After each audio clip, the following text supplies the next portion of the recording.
Eye-opener. Why do oil companies get all of that free oil? I know oil companies pay to lease the land upon which they drill, and they pay for mineral rights for the oil beneath. My question, however, is why do they get those privileges?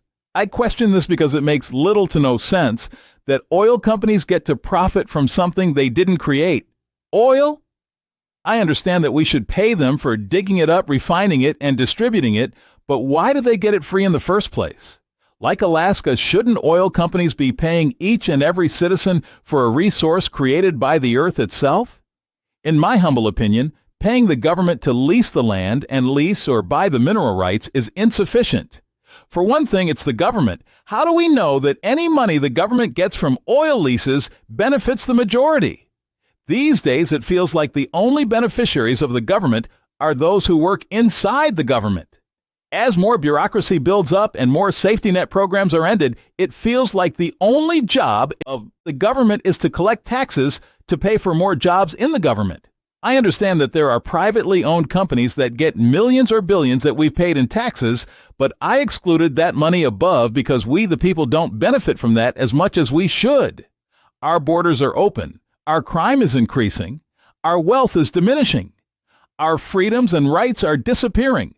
And worst still is that the entity that should be protecting us and preserving our freedoms and right is causing the degradation in which we are suffering.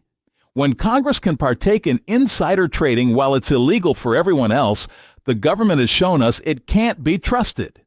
Why then should we trust that land leases and mineral rights are being shared amongst the people in an equitable and fair manner? I reiterate. Let the oil companies profit from drilling oil out of the ground. Let the oil companies make money refining and distributing the products they produce from oil, but make the oil companies pay the masses for the oil that they did not create. Make them pay every one of us profits from this natural resource, and let us determine what products we buy.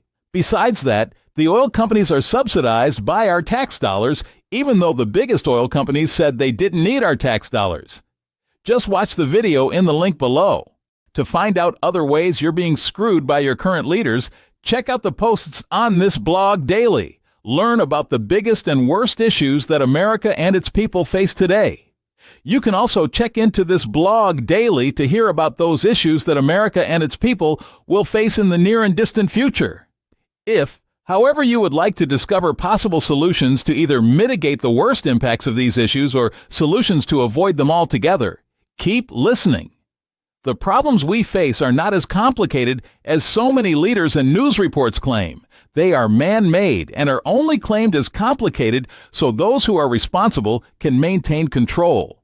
For example, there is a persistent argument that moving government is like turning a cruise ship around. It is supposedly a long process that can only be achieved incrementally.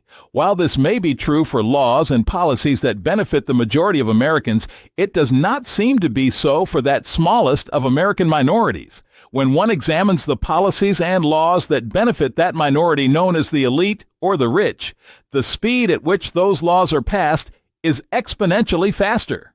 While most of us sit on the deck chairs waiting for the Titanic to avoid the myriad of icebergs of which we seem to continually run afoul, the elite ride comfortably in speedboats. If, according to our Constitution, all men are created equal, why do the rich live quite different lives than the rest of us? Where is our speedboat? In 2018, Chris Osman wrote a book highlighting the problems humanity would face if more power, wealth, and control were funneled to a small group of individuals, groups, or organizations. In that book, Mr. Osman provided solutions, from himself and others, to the inevitable problems we would all face. In it, he also provided a means for the public to analyze, compare, and contrast the words and deeds of those we've chosen to follow against our real-world experiences.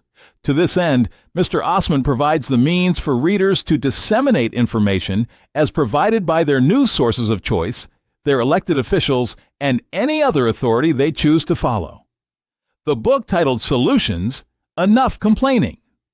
Let's Fix America offers a means to hold leaders up, not just to a higher standard than is currently accepted, but to one that will improve lives. Don't let them gaslight you. Click the link below and get your copy of Solutions today.